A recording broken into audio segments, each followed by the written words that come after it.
Chapter 1. Shadows Beneath the Dome. The rain had not yet begun to fall, but London bore the weight of an impending storm. The sky hung low over the dome of St. Paul's Cathedral, its massive silhouette casting an ancient authority over the restless city. Beneath its grand shadow, a line of mourners filed out of the north transept, their black coats flapping in the cold wind like sails abandoned by time.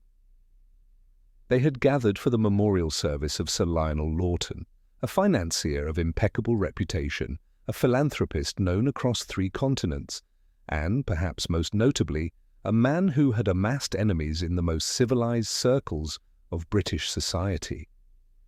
Though his death had been officially ruled accidental, a fatal slip on the cathedral's marble steps 2 weeks prior, there were whispers. Muted, sophisticated whispers. The kind that did not raise eyebrows but festered behind gloves and teacups.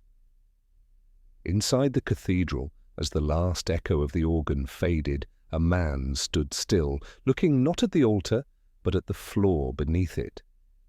He was a man of medium height, neatly attired, every detail of his person meticulously arranged, from the slight stiffness of his moustache to the pristine whiteness of his gloves. "Monsieur," came a hesitant voice, breaking the silence. Hercule Poirot turned. "Ah, Hastings, mon ami! I wondered if I should see you here." Captain Hastings, looking a little awkward in his dark overcoat, adjusted his collar and gave his friend a nod. Quite the turnout for Lawton, wasn't it? Packed with society's finest, but... He lowered his voice. "There's something off about it all, isn't there?" Poirot gave a slight smile, the kind that contained both confirmation and invitation. "You feel it too, then?" "I do." The widow looked oddly calm, and that foreign chap, Count Gerhardt, stood at the back the entire time, not a tear in sight. "Odd. Très bien, Hastings. You observe, if not always clearly, then at least with a certain instinct." Poirot's eyes wandered to the polished floor beneath their feet. "And yet, it is not in their faces I look for truth today. It is in what lies below." Hastings frowned. "Below?" Poirot gestured toward the nave. "There is a passage beneath this cathedral, mon ami, a sealed one.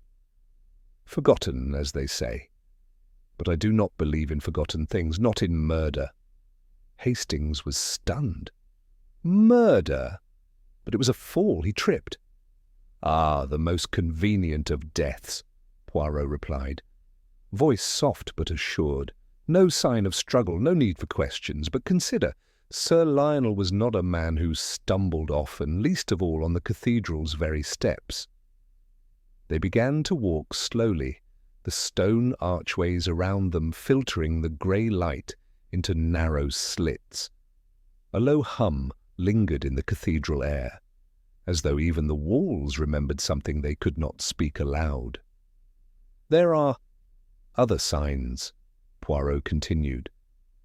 "Things not made public. The Bishop mentioned that the security camera malfunctioned that day, unusual for such a modern system. The guards changed shifts unexpectedly, and Sir Lionel was seen entering the cathedral from a lesser-used vestry entrance, one typically reserved for clergy." Hastings raised an eyebrow. "So what's your theory? That someone lured him here? Or that he was looking for something?" They turned into the south aisle, where a quiet clergyman arranged hymnals in their pews. Poirot gave a polite nod as they passed. "I have received a letter," Poirot said quietly. "Anonymous. Very polite. No threats. Merely a request that I look into Sir Lionel's final hours, and an insistence that the answer lies not in what happened above, but what lies below." "You mean the buried passage?" "Just so." "But what would a financier be doing down there?" Poirot's gaze was unreadable. "Perhaps discovering something, or perhaps hiding it." They exited the cathedral into the cold wind, The traffic along Ludgate Hill was thick with horns and irritated drivers, yet Poirot moved through it as though immune to its noise, consumed by the shadows of something deeper. Back at their modest hotel, Hastings poured tea while Poirot delicately unwrapped the letter he had received. It was printed in tight, immaculate handwriting. No signature, no address. The death of Sir Lionel Lawton was no accident. The truth lies in the sealed passage beneath St. Paul's. You will find the key in the place where no sunlight falls. If you truly value justice, Monsieur Poirot, seek what was buried, not just by earth, but by silence. Well, Hastings murmured. Rather dramatic, isn't it? Dramatic, yes, but sincere. The English do not often employ such poetry unless they mean it. Poirot mused. And what's this place where no sunlight falls? A crypt? Possibly. Or perhaps something more metaphorical. A vault, a hidden room. We must find out. First, we must make inquiries with the cathedral's archivist. Then we must speak to the widow, Lady Margaret Lawton, and I believe Count Gerhard. There is something unsaid in his eyes.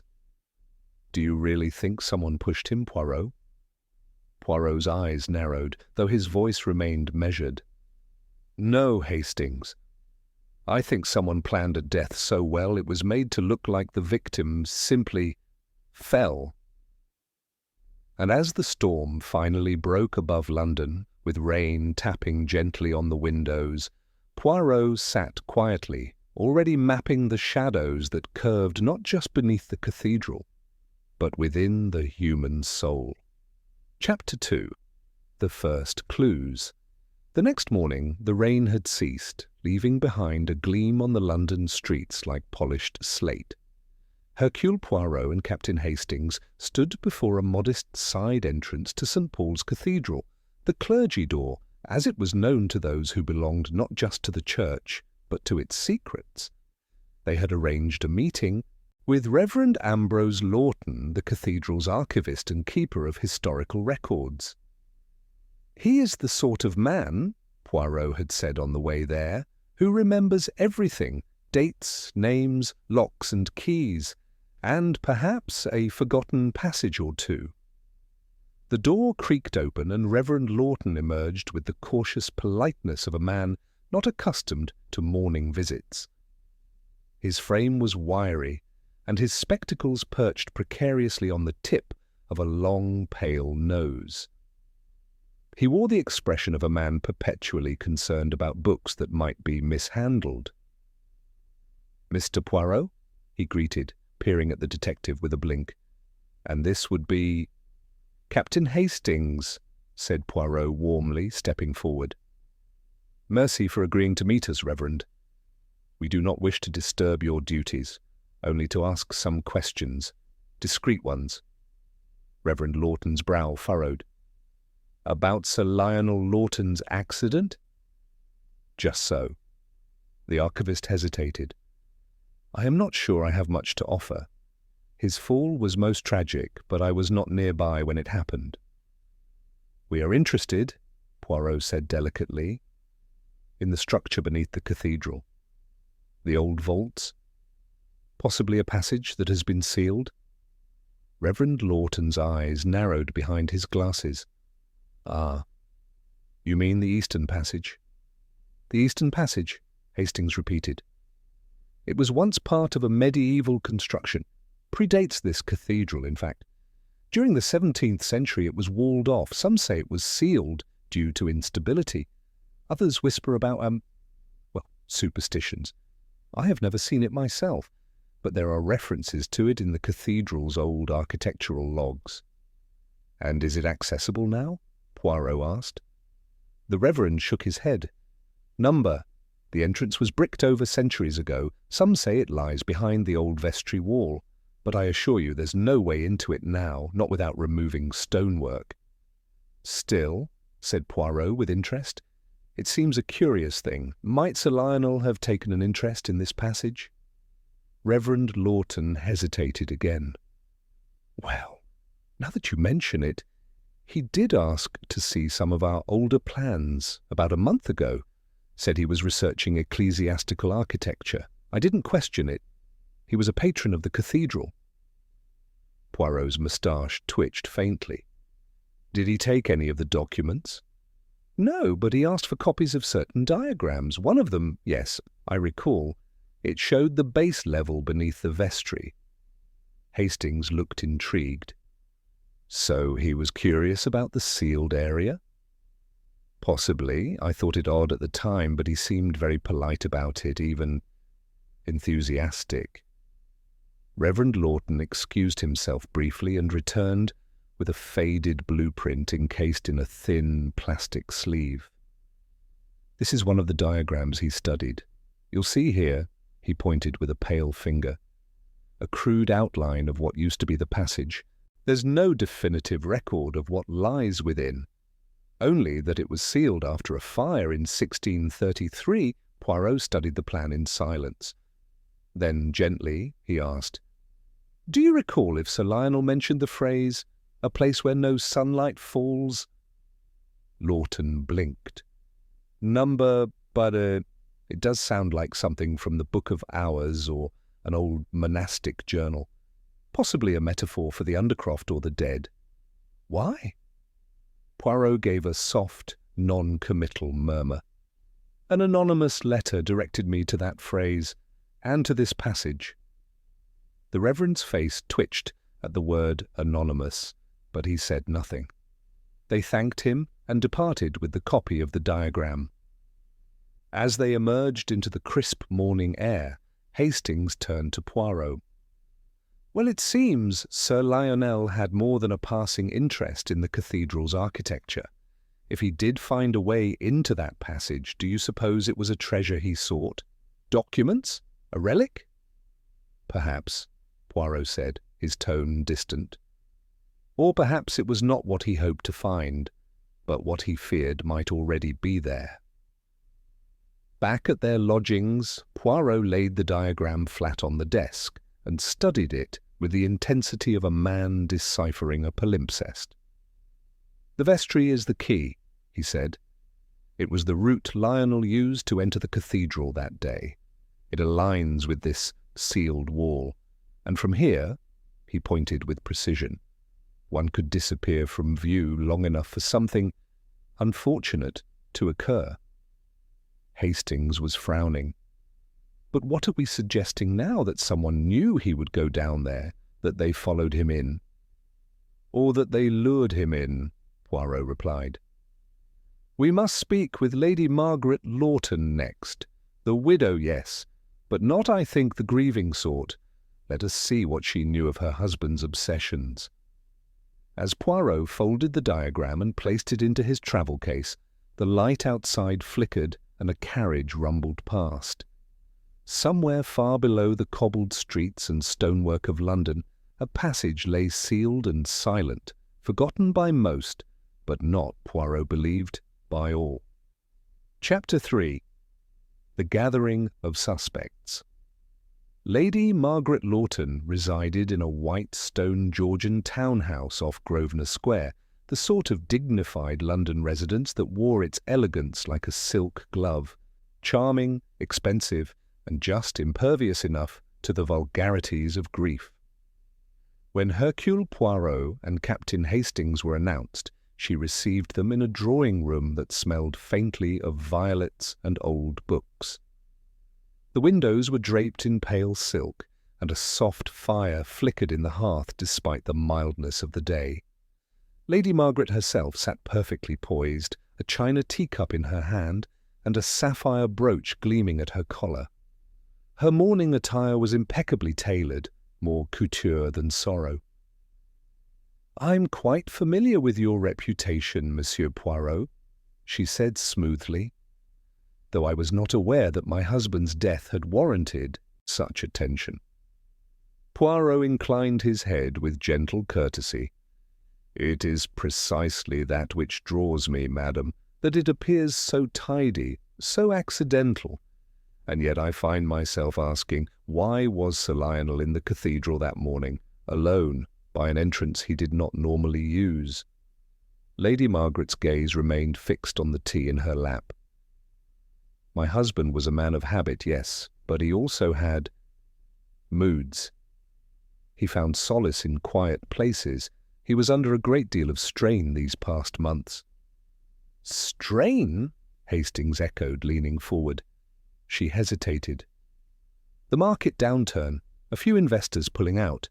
He was proud, far too proud to admit when things were turning, and he began to act strangely distracted. Poirot nodded thoughtfully. May I ask, did he speak to you of the eastern passage beneath St. Paul's? Her expression did not shift, but her fingers twitched, just once, against the handle of the teacup. No, she said. That's not something he would have shared with me. Lionel believed women ought not concern themselves with mysteries. Poirot smiled faintly. Madame, in my experience, women are often more acquainted with the truth than men would ever suspect. She returned the smile, but it did not quite reach her eyes. After a few more pleasantries and Poirot's polite request to speak again if needed, they left the house. As they descended the front steps, Hastings frowned. She's not exactly the weeping widow. No, Poirot murmured, and she is not lying, but she is holding something back. She is the kind of woman who protects reputations before truth. That, mon ami, is its own form of silence. They made their way next to a gentleman's club in Mayfair, where Count Otto Gerhardt had been spotted earlier that week.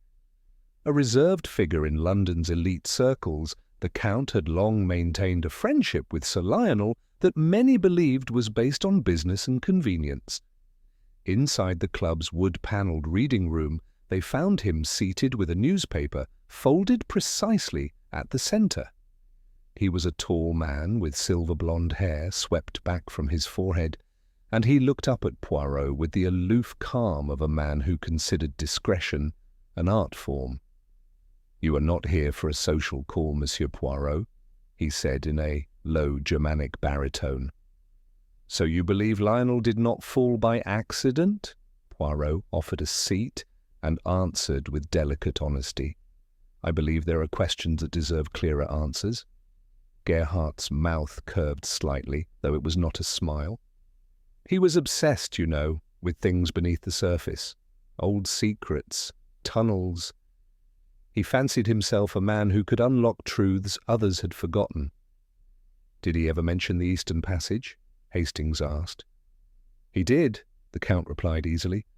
"Said there were rumours of a sealed vault beneath the cathedral that hadn't been opened in centuries. He had this fanciful idea of hidden correspondence, lost documents from the reign of Charles I, letters smuggled out during the Civil War. Nonsense, really." "And yet he pursued it?" Poirot pressed. "Yes, even hired a private archivist to hunt for records. He mentioned it to me a few weeks ago over dinner. I told him he was mad. He laughed. That was the last time I saw him alive." Poirot folded his hands. "Would you say, Count Gerhardt, that Sir Lionel trusted you?"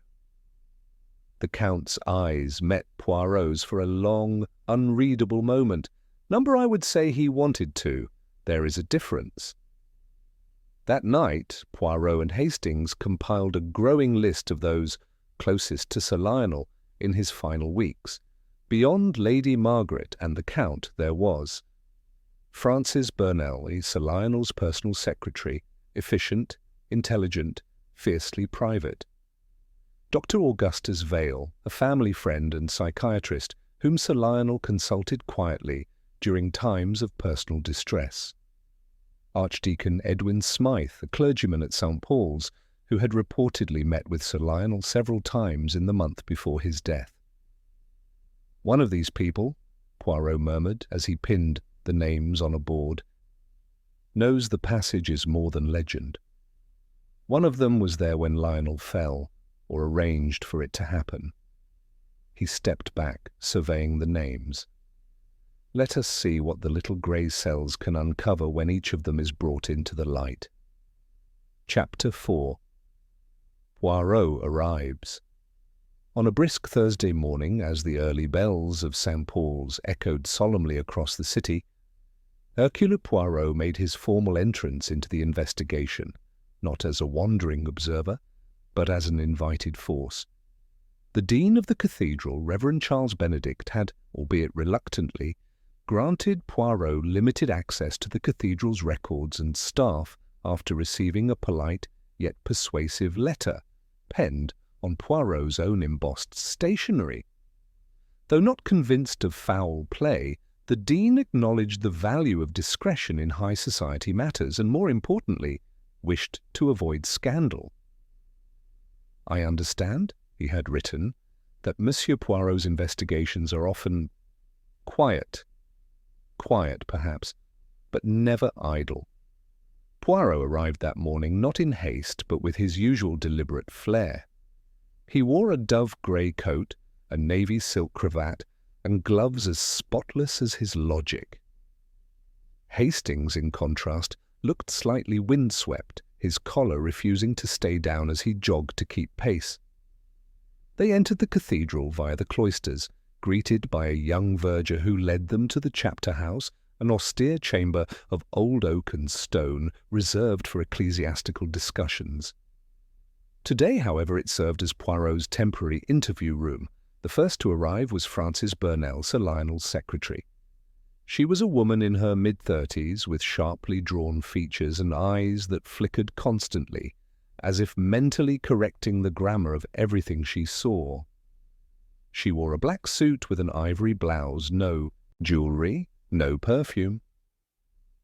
"I don't understand what there is to investigate," she said coolly, as she took a seat opposite Poirot. "Sir Lionel fell. It was tragic, but it was not mysterious." "You worked for him for how long, mademoiselle?"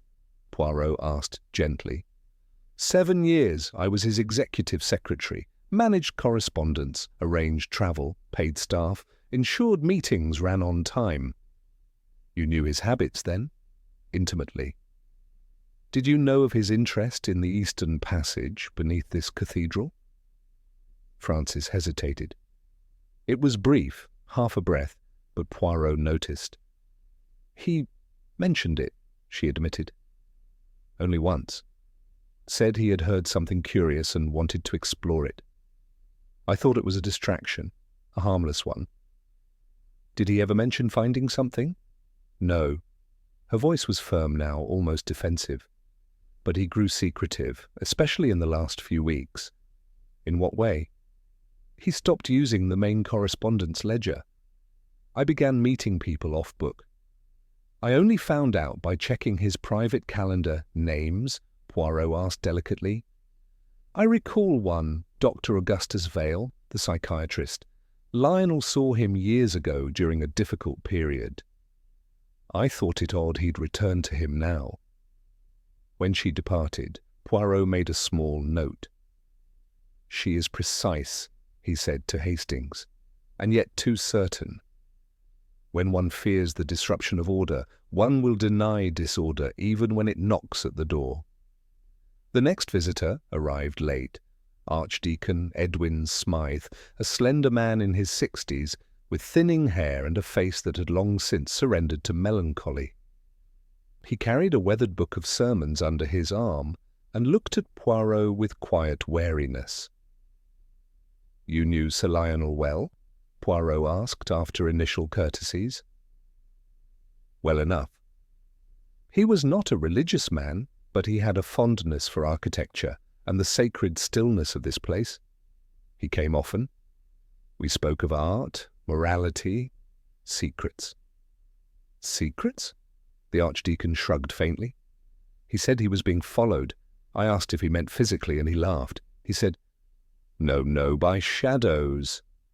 Poirot's brow lifted. "Did you understand what he meant?" "Number. But I feared he was unwell. I told him to seek help." "Did he mention the Eastern Passage?" This time the silence was longer. "Yes," the Archdeacon said finally. "But in riddles. He believed there was something hidden beneath the cathedral that people had conspired to forget. He believed it was worth exposing. I told him some stones are better left undisturbed. Wise advice, Poirot murmured. But not all men take it. After the interviews, Poirot and Hastings walked slowly beneath the dome, their footsteps softened by the stone. There is something in the air here, Poirot said, eyes on the patterned floor. Something unsettled. You believe one of them is lying? Hastings asked. Poirot did not answer directly. I believe each of them has touched the truth, but none will hold it. Miss Burnell fears the collapse of order, the Archdeacon fears the collapse of faith, and Lady Margaret, she fears something altogether deeper, shame perhaps, or scandal. And Count Gerhardt? He fears nothing. That makes him the most dangerous of all. They paused near the whispering gallery, where a single echo could dance across the dome and return in another man's voice. Poirot tilted his head as if listening. There is a sound in every lie, Hastings, a tone too perfect, too composed. What are you hearing now? Poirot smiled faintly. I am hearing someone arrange their truth like furniture, but eventually one chair is left facing the wrong way. He stepped away, the faint echo of his shoes clicking on the marble. Let us see who sits in it. Chapter 5. Initial Interviews begin. The morning mist over London had scarcely lifted when Poirot and Hastings assembled once more in the chapter house of St. Paul's. By arrangement with the Dean, today's interrogations would include Dr. Augustus Vale and Lady Margaret Lawton. Poirot's demeanour was calm, but his eyes, sharp and observant, betrayed a readiness to uncover hidden truths. First to arrive was Dr. Augustus Vale, professional and measured in his steps. A man in late 40s, well-built, from more physical exertion than one might expect from a psychiatrist, he looked every bit the part of someone accustomed to reading minds. He carried a leather satchel and spoke with assured gentility. Dr. Vale, thank you for coming, began Poirot, offering him a seat. You were a long-standing friend of Sir Lionel, yes? Yes, Vale replied, unfastening his coat. He was under stress last year. Business pressures, private anxieties. I saw him several times. Did he confess fear of something? Of someone? Dr. Vale hesitated slightly. He complained of recurring headaches and a vague unease. He said, "Shadows follow me." He used those exact words. Poirot leaned forward. Was this talk after he showed interest in the passage beneath the cathedral? The psychiatrist nodded. Approximately. He believed it might resolve his restlessness, give clarity, or perhaps add to the noise in his mind. He claimed he could almost sense something behind the walls. Did he confide in the nature of this something? Dr. Vale paused. Only that he felt he was close to a discovery. Something that, if known, would change the way people think of his family. And how did he react to it? Obsessively. He would not eat well, hardly slept, and wore his concern like a cloak. I advised him to refrain, perhaps postpone his visit to the cathedral until we worked it through. He did not follow this advice. He insisted, said he must face what disturbed him. That day, Poirot asked softly, when he died. His question trailed off. Valed looked away. He told me the night before that tomorrow would bring resolution or ruin. That was the last time I saw him. Poirot noted the tremor in Vale's fingers as he adjusted his cufflinks. You were aware, then, of a possible psychological unravelling? Dr. Vale gave a curt nod. Yes, but I believed it was treatable. Next came Lady Margaret Lawton, escorted with refined poise. Today her mourning garments were replaced by a sober morning dress of cream, trimmed with sable. Yet her eyes were steady, almost challenging. Monsieur Poirot, she greeted, taking the seat offered. What more is required of me?" "Only clarity, madame," Poirot answered softly. "You said earlier your husband behaved oddly, but you spoke of mood. I wonder, madame, if you would elaborate upon any disagreements you had in the weeks before his death." Lady Margaret's clicking of a fan paused.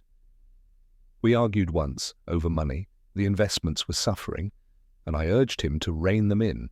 He refused, said he needed resources to pursue his interests." "What interests, madame?" She closed her eyes briefly. "He would not tell me. Only that it was something he believed might restore everything. He spoke of St. Paul's, the passage. I told him he was chasing ghosts." "And did he?" She exhaled. "Yes."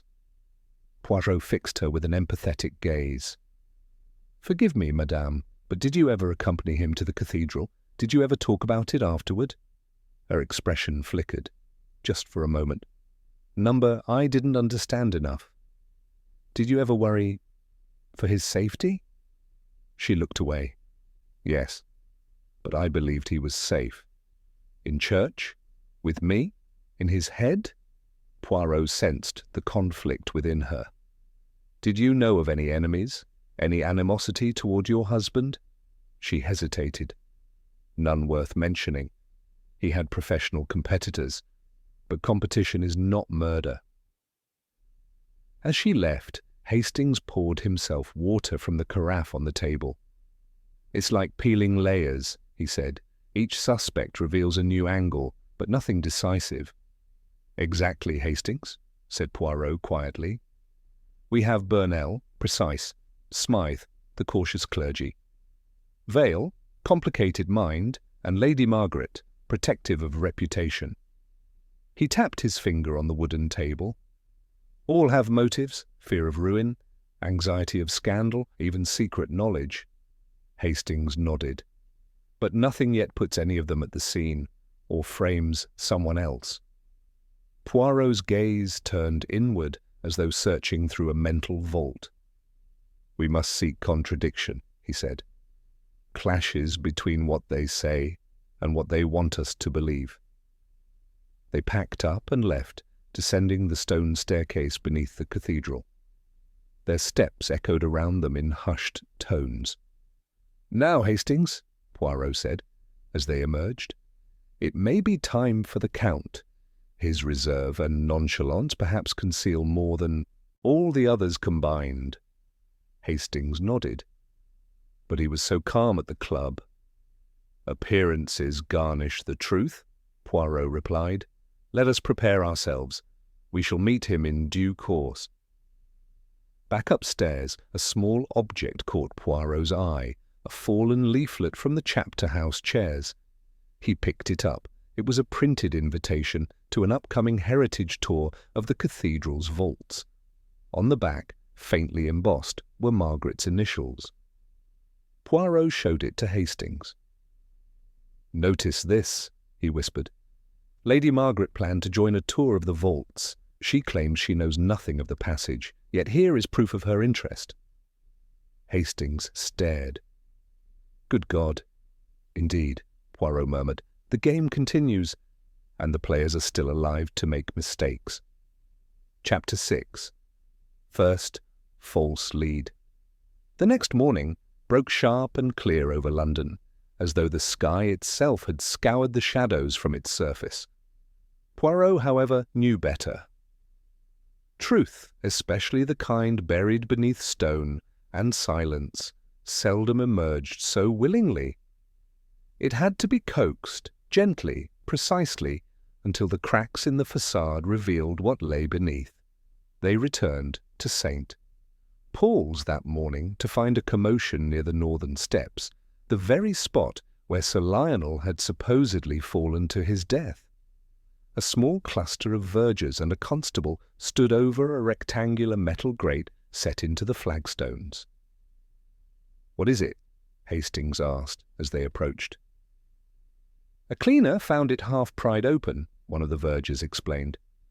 "Odd, since it's usually sealed tight." Poirot bent over the grate. "And this leads to where, exactly?" An old access tunnel, not part of the public vaults, been locked for decades, used during the Blitz. Poirot examined the edges carefully, scratches in the metal, faint but fresh. "Someone has attempted to gain entry," he murmured, "or has already done so." The constable looked confused. "But why now?" Poirot straightened. "Because someone fears we are getting too close, and they wish to remove something before it is discovered." That afternoon, while reviewing the cathedral's internal maintenance logs, Poirot came across an anomaly. A service pass had been issued to one Michael Enders, a freelance stonemason contracted years ago for minor restoration work in the crypt.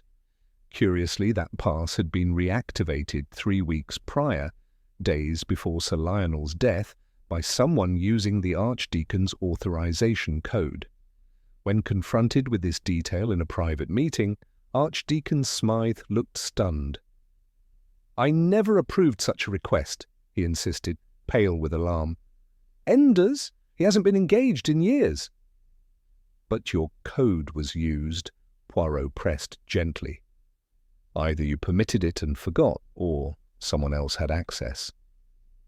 I suppose Frances Burnell may have had access to some of Lionel's private records, but she wouldn't have had mine, would she? That uncertainty was all Poirot needed. He returned immediately to Miss Burnell's flat in Kensington, where the efficient secretary lived in stark orderliness. To his surprise, she invited him in with remarkable calm. "I wondered how long it would take," she said, as she poured tea without asking. "You found something?" Poirot held up a printout of the maintenance log. "Your name is not on this, and yet I suspect you know what it is." She studied the document. Then, without blinking, said, "Lionel asked me to reactivate the pass under another name. I used the Archdeacon's code because he wouldn't approve otherwise. It was Lionel's idea. He insisted it was the only way." "For what purpose?" Her jaw tightened. "He believed there was a second entrance to the passage, one no one remembered, beneath the old maintenance tunnel. Why conceal it from everyone? Because he didn't trust them, not his wife, not the Count. He believed someone close to him had hidden something in that passage decades ago, something connected to his father's death." Poirot leaned forward. "So he entered alone?" "He wanted me to come. I refused." "Why?" She looked at him finally. "Because he wasn't well, Monsieur Poirot. He had become obsessed, wild-eyed. He spoke as if he heard voices in the walls. I feared what he might do if he didn't find what he was looking for." Poirot rose slowly. "And so you let him go?" She didn't respond. Back at the cathedral, Poirot requested access to the maintenance tunnel. Accompanied by Hastings, a verger, and a constable, they descended a narrow spiral stair beneath the vestry until they reached a rusted hatch. Inside, the air was musty and cold. A narrow corridor extended into darkness, lined with dust-covered bricks and crumbling arches. At the far end, just before the tunnel curved out of view, they found what Poirot had expected but not wished for: a heavy iron door, ajar. And beside it, half buried in the dust, was a broken cufflink, gold, inlaid with lapis lazuli. Hastings knelt and retrieved it. "Poirot? This is from Sir Lionel's private collection." Poirot nodded grimly. "Then he was here. And not alone, perhaps," Hastings added, "if he dropped this." Poirot turned to the constable. "We must cordon this area immediately. No one else is to enter." But even as he spoke, his mind was working faster than his lips. There had been a lie, a tidy, convincing lie, and for a moment it had nearly fooled him. Back at their hotel, Poirot laid the cufflink on the table and considered the implications. Then, without speaking, he opened his notebook and crossed out one name with a deliberate stroke. "I was wrong, Hastings," he murmured. We believed her uninvolved, but the person who led us to the tunnel may have planted the very evidence we now hold. Hastings looked startled. You mean Miss Burnell? Poirot gave a small, bitter smile. Number someone more cunning, someone with the polish of control, someone who knew we would find the cufflink and draw exactly the wrong conclusion. He pointed to a new name. Count Otto Gerhard, Chapter 7. The Psychological Game. It was a cold afternoon when Hercule Poirot arrived at the Langham Club, a venerable establishment known for its deep armchairs, polished wood panelling, and discreet whispers behind raised newspapers. Count Otto Gerhard, as Poirot knew, held court here most afternoons, his version of empire building, through conversation and posture rather than politics. The Count was seated by the fire, swirling a glass of port as he watched the flames, expression unreadable. When Poirot approached, Gerhard did not rise, but greeted him with a faint smile. Ah, Monsieur Poirot, have you returned to ask more about dead men? Poirot remained standing a moment longer than necessary. It is not the dead who interest me, Count. It is the living, particularly those with too many reasons to remain silent. Gerhard gestured toward the empty chair beside him. Do sit. You've come to imply something, haven't you? Not imply, monsieur, to observe. Poirot lowered himself gracefully. You see, when a man's cufflink is found in a sealed passage, the natural assumption is that he was there. But when that cufflink is known to be part of a private collection, one that only a few have ever seen, it becomes, how shall we say, a breadcrumb, too perfectly placed. Gerhardt's gaze remained level. You believe I planted it? I believe, Poirot said slowly, that someone wished to confirm Sir Lionel's presence underground without confirming their own. A misdirection, subtle and neat. A flicker of amusement played at the Count's lips. You flatter me. Not at all. Only a man with an exquisite sense of timing and access to Lionel's private belongings could arrange such a detail. You had both. The Count took a sip of his port. And if I had planted it? What would be the motive? Poirot did not blink. You and Sir Lionel were business rivals, publicly friendly, privately estranged. There are whispers, unconfirmed, that you stood to gain if Lionel were no longer in control of his holdings. But that is not what interests me. What interests me is this.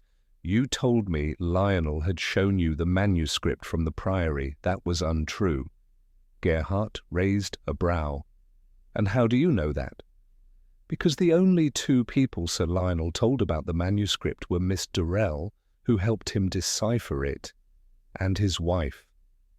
A beat of silence passed. Then the Count smiled again. Touché. Poirot leaned forward. Why lie, Count? Unless you wanted to place yourself at a distance from knowledge you already possessed. It was not you Lionel feared. It was what you represented. The past made flesh. You are not merely a rival. You are part of the legacy Lionel was unraveling. Gerhardt's expression hardened ever so slightly. You tread on ancient ground, Monsieur Poirot. The past has buried many sins, and some of them have sprouted roots in the present, Poirot said softly. The Count stood. Your accusations are clever, but you forget. No one saw me near the cathedral. I was never inside. I never touched that passage. Poirot rose as well, adjusting his cuffs. No, monsieur, you did not need to enter. You only needed to know who would and what they might find. Back at their hotel, Poirot sat in quiet thought, fingers pressed together, eyes closed. Hastings paced the carpet. You believe the Count's involved, but have no proof? I believe, Poirot said, eyes still shut, that he is part of a greater design. Not the hand that struck, perhaps, but the one that passed the message. Hastings frowned. So who is the hand? Poirot opened his eyes. That is the question, mon ami, and it is time to lay the next trap. He made arrangements that very evening, polite invitations to all key suspects to gather in 2 days' time at the cathedral's vestry under the pretence of a memorial review for Sir Lionel's estate and contributions to ecclesiastical archives. A formal meeting, public in appearance, private in intent. Why there? Hastings asked. Won't they be suspicious? There will be many things, Hastings, but what they will not be, Poirot said calmly, is ready. The following morning, Poirot made an unannounced visit to Lady Margaret Lawton. She received him in the garden this time, roses blooming in stubborn defiance of the season, a testament to her precision in both grief and horticulture. "You've returned," she said, brushing a fleck of soil from her glove. "Have you come to accuse me too?" Poirot did not sit. "I have come to ask you a single question, madame. Did you ever fear your husband would uncover something about you?" Her lips parted, just slightly. A breath. Not quite surprised, not quite denial. What could I possibly have to fear? "I do not know yet," Poirot replied honestly. "But he trusted you with something no one else saw, the manuscript, the key to the passage. He thought you were safe." She turned to her roses. He thought about many things. Some were true, some were convenient. Poirot watched her a moment longer, then left without another word. When he returned to the hotel, a note awaited him at the front desk. Folded inside was a page torn from a cathedral ledger, dated the morning of Sir Lionel's death. It listed a visitor, Francis Burnell, signed in under a false name. Poirot read it twice, then folded it neatly and placed it in his coat pocket. "The time for shadows is ending," he said. And then, more quietly, "Now we see who survives in the light." Chapter 8. A secondary mystery. The winds swept colder across the cathedral ground. The following morning, a brittle sun cast pale light through the upper windows of St. Paul's, doing little to warm the great stone nave. The building felt more ancient than usual, steeped not only in centuries of reverence, but in something else, something unsettled. Hercule Poirot arrived early, a man with a plan already fully formed behind his composed expression. Hastings followed closely, coat buttoned against the wind, brow furrowed. "You've been quiet since last night," Hastings said as they stepped into the southern transept. Poirot gave a slight nod. "'Cause the game, mon ami, has shifted. A new move has been made, not by me, but by someone desperate." "What sort of move?" Poirot didn't answer. Instead, he produced the torn cathedral ledger page, the one naming Francis Burnell under a false identity. "She returned here on the morning of Sir Lionel's death," Poirot said. The logs were altered, poorly. The original entry was concealed beneath an overlying script. A simple trick with ink and haste, but not simple enough. "She claimed she wasn't here that day." "Exactly," Poirot said. "She lied." As they walked toward the vestry, a young verger intercepted them, his face pale and anxious. "Monsieur Poirot," he said breathlessly, "there's been an incident in the vestry." They followed the verger at once. Within moments, Poirot stepped into the long chamber just beyond the choir stalls, a quiet, cloistered room where sacred vestments and communion items were kept behind polished oak cabinets. But today, one cabinet stood open. Its contents had been disturbed. "What has been taken?" Poirot asked at once. "Not taken," the verger replied. "Left." Inside the cabinet, resting atop a folded linen chasuble, was a sealed envelope, identical in style to the anonymous letter Poirot had received days before. With care, Poirot opened it. Inside was a single sheet. "You are too close. The dead do not speak, but their guardians do. Leave the past buried, or another will fall." Beneath the message was something else, a page torn from the same 1610 Priory manuscript that Sir Lionel had studied. This fragment showed part of a Latin phrase, "Relicta non solvenda sunt, in nocte abscondita." The remains are not to be disturbed, hidden in the night. Poirot stared at the page for a long moment, then passed it silently to Hastings. "Good Lord," Hastings muttered. "A threat and a warning." Poirot nodded, but more than that, a sign of panic. They moved quickly to consult Reverend Ambrose Lawton, the cathedral archivist. When shown the manuscript fragment, Lawton was visibly unsettled. "This is from our restricted collection," he said, adjusting his glasses. "It was kept in a secure case, locked. I checked it just yesterday." "And today?" He hurried to the archives. Poirot and Hastings followed. Sure enough, when Lawton opened the glass case that housed the Priory folios, a corner was visibly torn from one volume. Poirot's eyes narrowed. "So someone accessed this in the night, without authorization?" Lawton looked baffled. "But only a handful of keys exist. Myself, the Dean, the Archdeacon." "And," Poirot interrupted, "possibly Miss Burnell, if she still possessed Lionel's duplicates." Hastings exhaled sharply. "So we're looking at theft or sabotage?" "Both," Poirot said.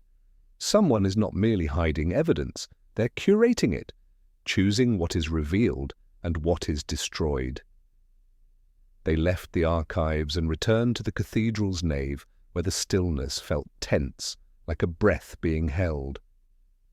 Poirot glanced up at the dome, at the whispering gallery above, and then down, always down. "There is another truth," he said softly, "beneath this one." As if summoned, a cathedral guard approached, slightly flushed. "Monsieur Poirot, Lady Margaret Lawton is here. She's asked to speak with you." They met her in the cloister garden, where she stood wrapped in a black overcoat, her hair pinned beneath a dark netted hat. She held something in her hand, a small wooden box worn at the corners. "I found this in Lionel's study last night," she said without preamble. "Hidden behind a false panel in his bookcase. I thought you should see it."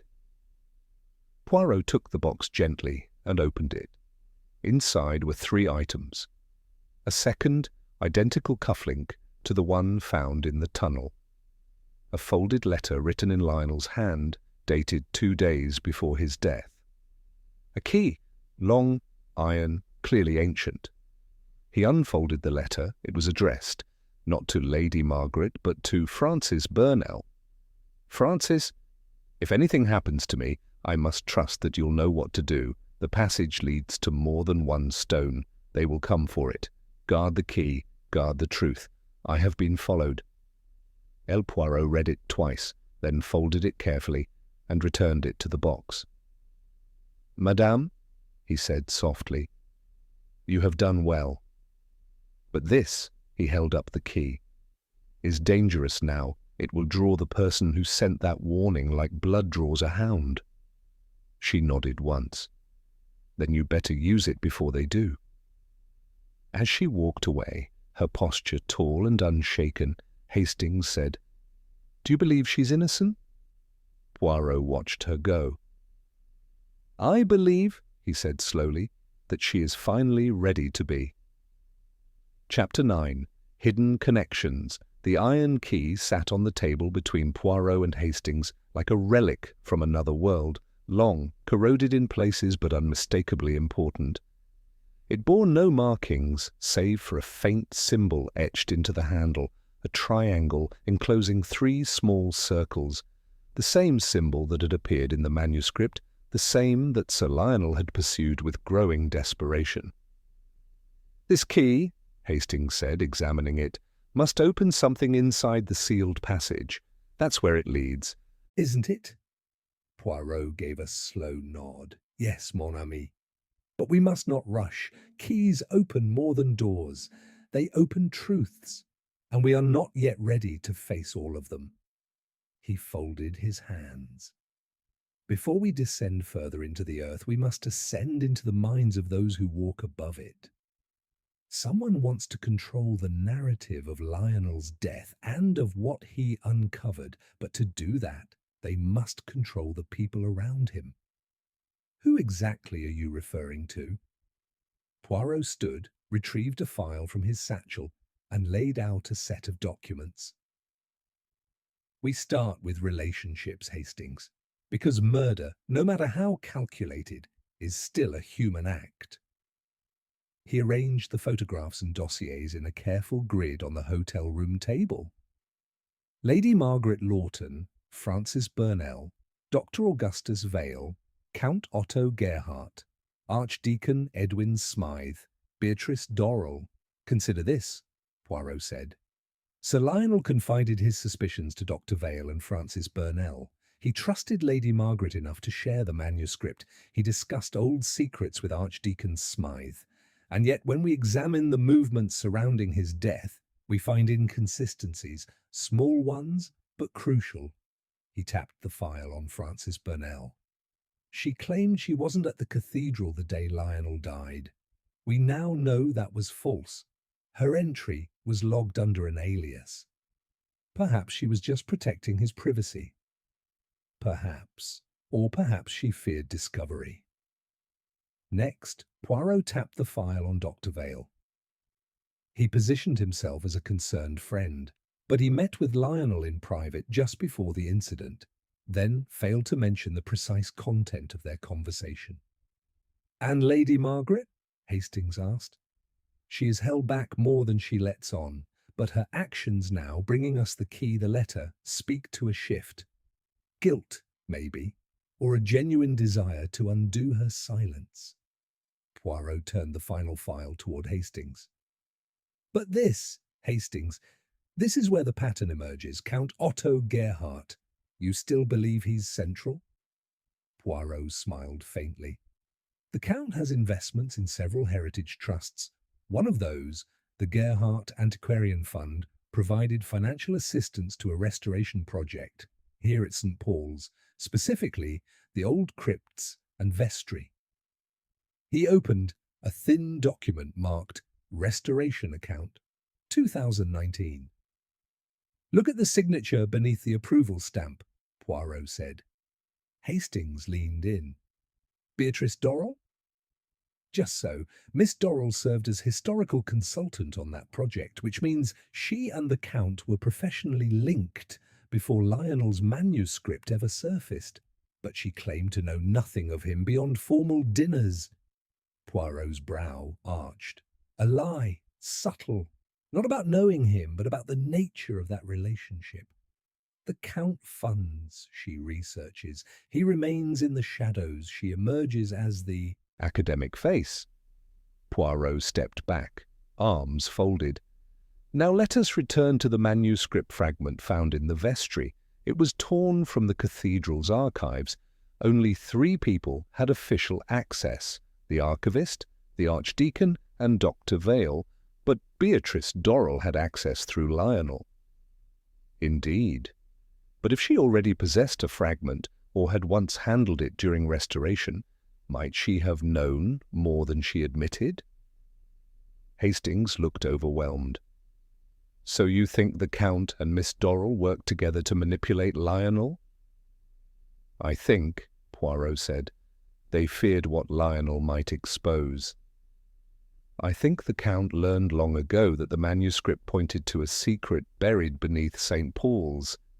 A letter, perhaps, a document dangerous to a certain ancestral legacy, and so he orchestrated proximity, using Dorrell to steer Lionel's attention without revealing his own hand.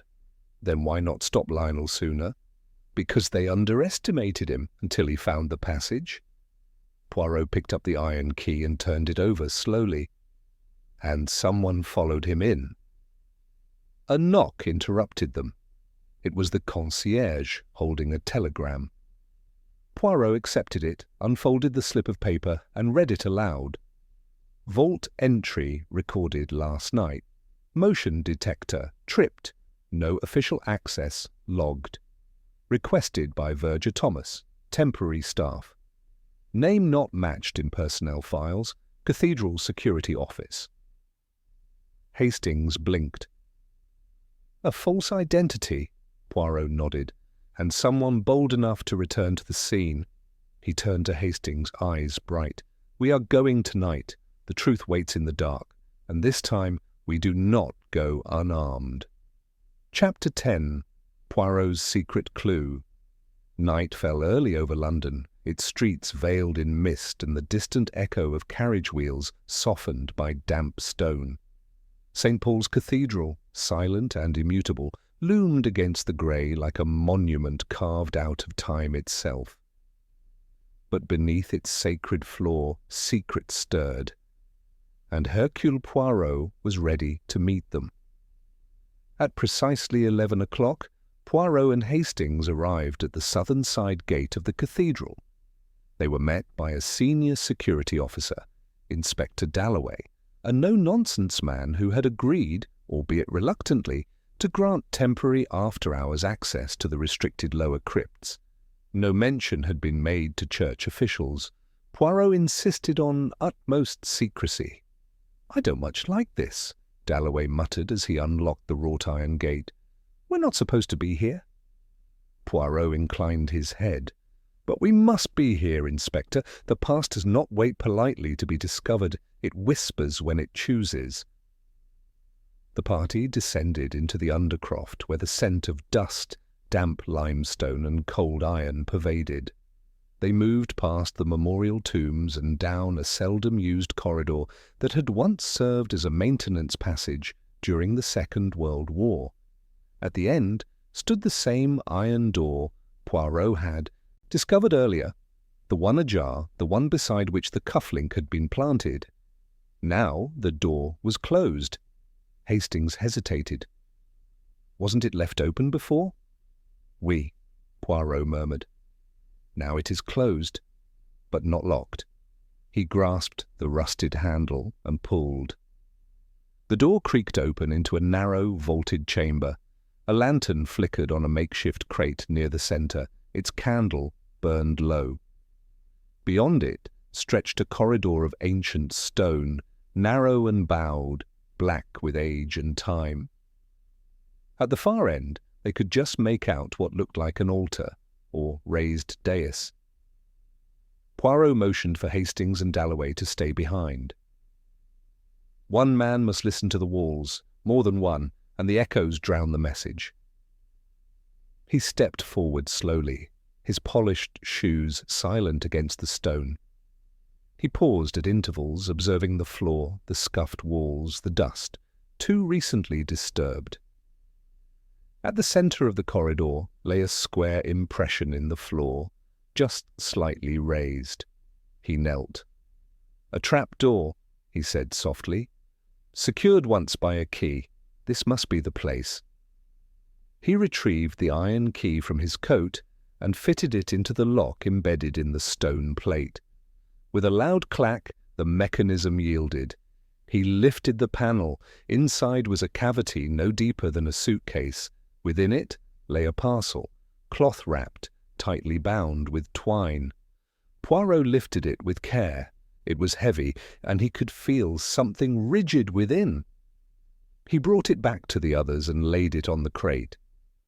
The cloth was stained with age. Poirot undid the twine, unfolded the wrapping, and revealed an oilskin-wrapped bundle of papers bound together in a cracked leather cover. On the topmost page, a date was etched, April 3rd, 1642. Poirot read the first few lines, his expression unreadable. "What is it?" Hastings asked, leaning in. Poirot did not answer. Instead, he slipped a page free and tucked it inside his inner coat pocket. Then calmly, he wrapped the rest of the bundle again and stood. "I have what I need," he said. "The rest remains where it is." "But surely—" Dalloway began.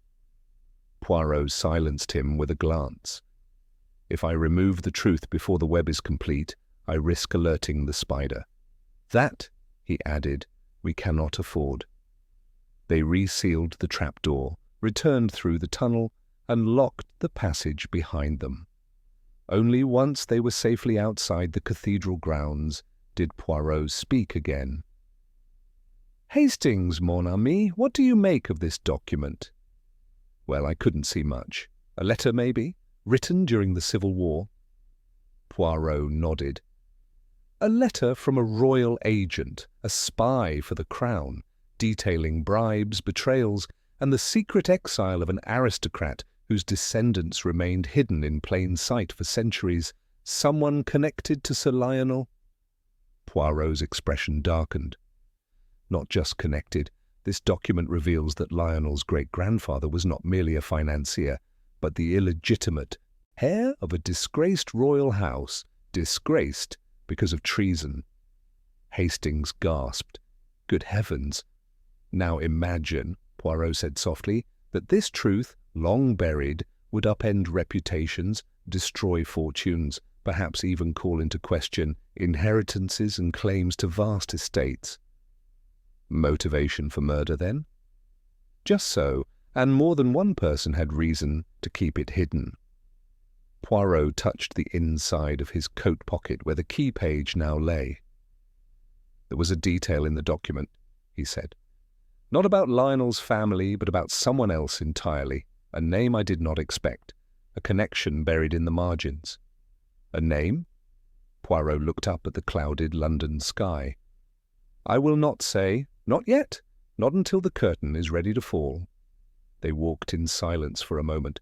Then Poirot added, almost to himself, "It is always the small thing, the smudged ink, the mistaken date, that speaks loudest to the little grey cells.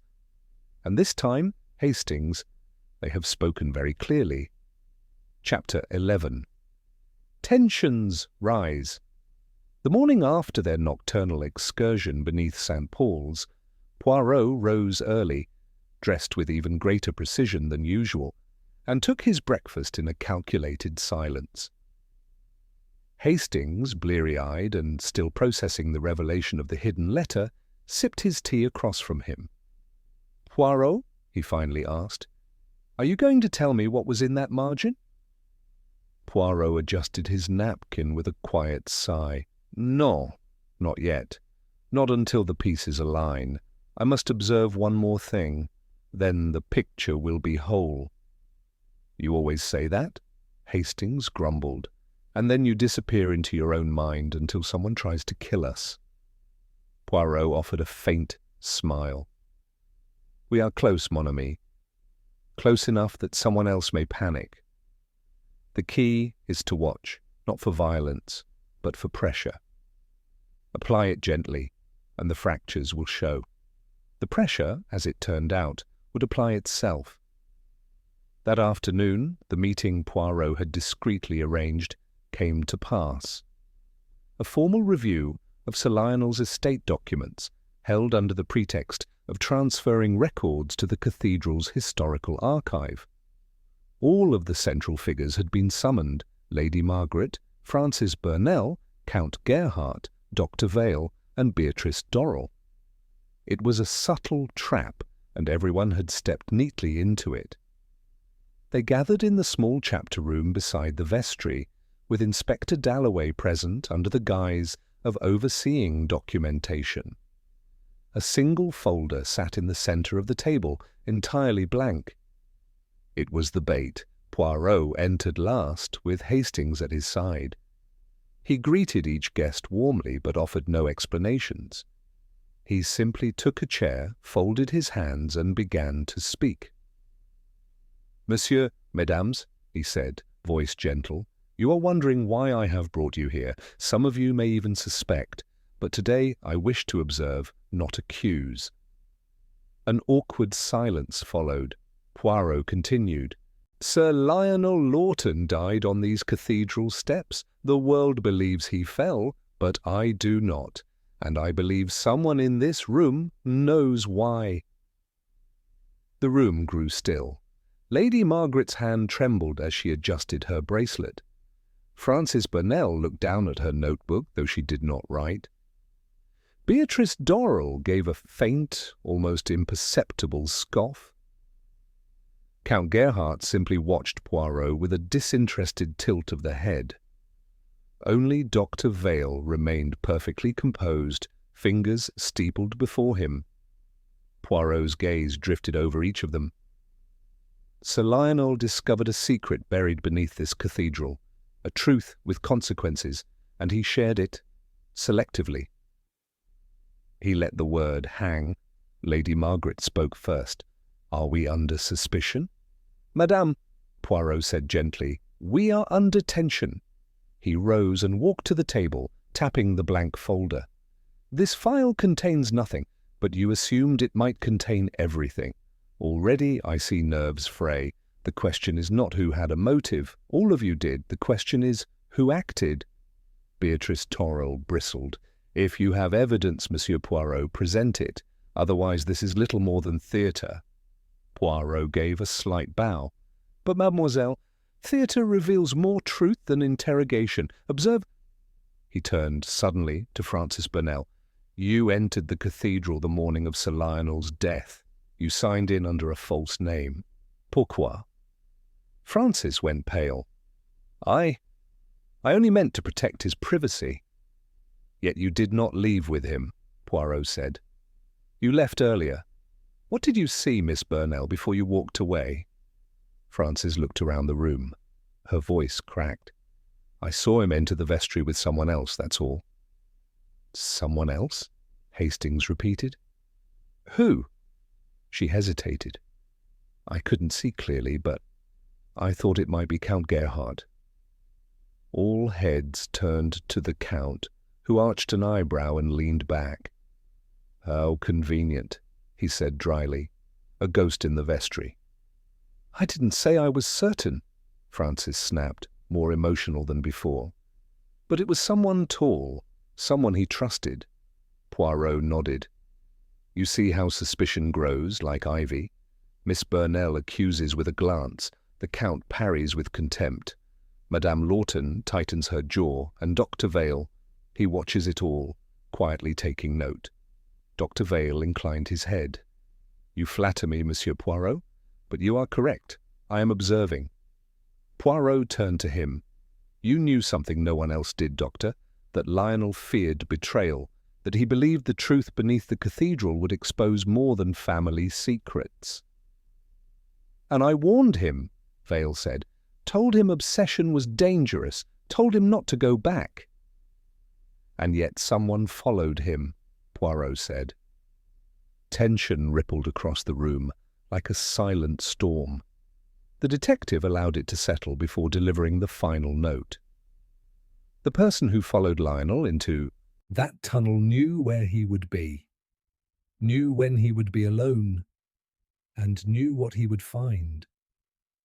He tapped his temple. "And now I know too." He let the silence stretch.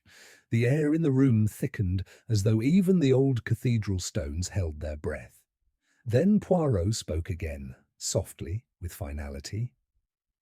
"Tomorrow morning I will share what I have discovered. I invite you all to return then." Without waiting for protest or reply, Poirot left the room. Outside in the cloisters, Hastings caught up. "You didn't accuse anyone?" "No," Poirot said. "But I applied the pressure. Now we watch. The person who is guilty will not sleep well tonight." Chapter 12. The Confrontation. The next morning dawned with a grey stillness, as though London itself were waiting. Poirot stood by the window of his hotel suite, hands clasped neatly behind his back, watching the fog coil through the city's alleyways and lanes like smoke from a fire, long extinguished but not forgotten. Behind him, Hastings paced. "They're all coming back, I suppose?" he asked. "Yes," Poirot said softly. "They will come, each for a different reason, some from pride, some from fear, and one because they have no choice." Hastings paused. You know who it is now? Poirot turned, his expression unreadable. Oui, and soon they will reveal themselves to us.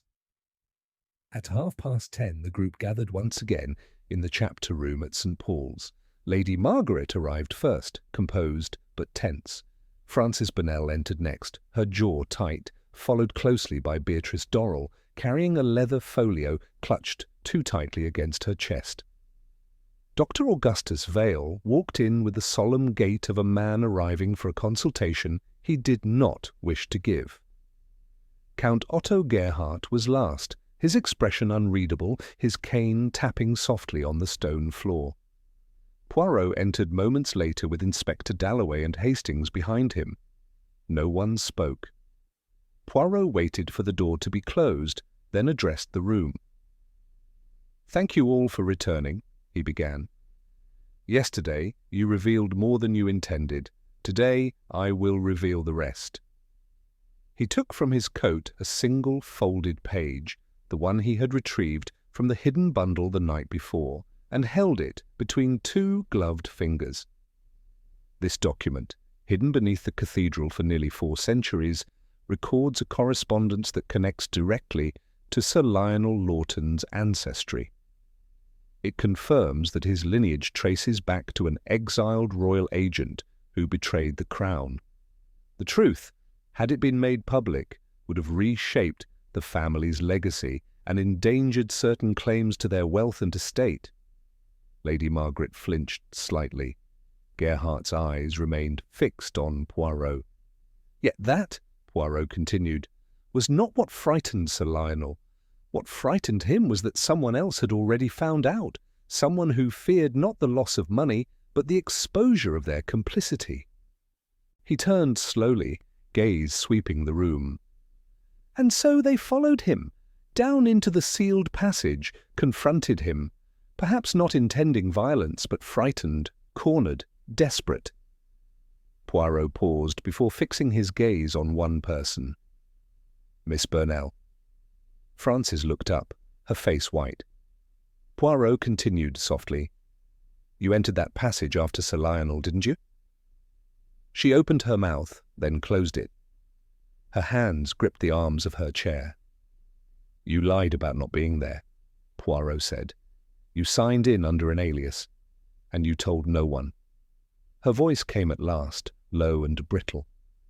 I followed him because I feared he was going mad. He talked of shadows, voices, ancient betrayals. I wanted to protect him from himself." "But you were not the only one who entered," Poirot said. "You saw someone else there, didn't you? Someone he trusted, someone you trusted." Silence. A beat passed. Then Frances nodded once, almost imperceptibly. "Yes," she whispered. Poirot turned again, now toward Dr. Augustus Vale. "You counselled Sir Lionel in his last weeks? You knew of his discovery, and you warned him, did you not, of what truth can do to fragile minds?" Dr. Vale's voice was calm. "I did, because I saw where it was leading." "You saw," Poirot said sharply, "that Lionel was about to destroy the very lie that you helped craft." The doctor said nothing. Poirot pressed on. "The truth is this. You are not simply a psychiatrist. You were also the custodian of a deeper secret. Years ago, you were hired to help conceal the Lawton family's ancestral disgrace, not for Lionel's sake, but for the sake of those who had benefited from the lie. You used your influence to steer him away from the truth. But when that failed and he uncovered the letter," Poirot raised the document, "you followed him into the dark." Vale's facade cracked. "I didn't mean for him to fall," he said suddenly, voice trembling. "I tried to stop him. He was raving, furious. He said he'd bring the whole house down. He stumbled in the passage. He slipped." "You didn't call for help," Poirot said gently. "You left him there." Vale covered his face with one hand. "He was already dead," he muttered. "There was nothing I could do." "No," Poirot said, "but you could hide what happened." "And you did." The room was silent, but for the sound of Frances's quiet weeping, Poirot turned toward Inspector Dalloway. "You have your confession?" Dalloway stepped forward and placed a firm hand on Vale's shoulder. "Dr. Augustus Vale, you are under arrest for obstruction of justice and withholding information in the investigation of Sir Lionel Lawton's death." As the inspector led Vale away, Poirot remained still. "I knew," he said softly. The moment he spoke of Lionel's obsession as madness, he had underestimated Lionel's clarity, feared the truth Lionel had uncovered, and how quickly it would unravel the polished threads he had spent a lifetime weaving. Hastings whispered, "But why plant the threats? The stolen manuscript page?" Poirot replied, "To frighten me away, to ensure no one else pursued the passage, to silence the past once again." He turned to the rest of the room. "The truth," he said, "cannot be buried forever. Not in stone, not in silence, and not beneath St. Paul's." Chapter 13. A desperate attempt to escape. Though Dr. Augustus Vale had been led away under arrest, the atmosphere inside St. Paul's Cathedral did not lighten. If anything, the shadows seemed to press more heavily against the windows, as if the ancient structure itself understood that the story was not yet done. Poirot and Hastings stepped out into the cloister garden, where a brittle wind stirred the hedges and rattled the iron gates. "That's it then, isn't it?"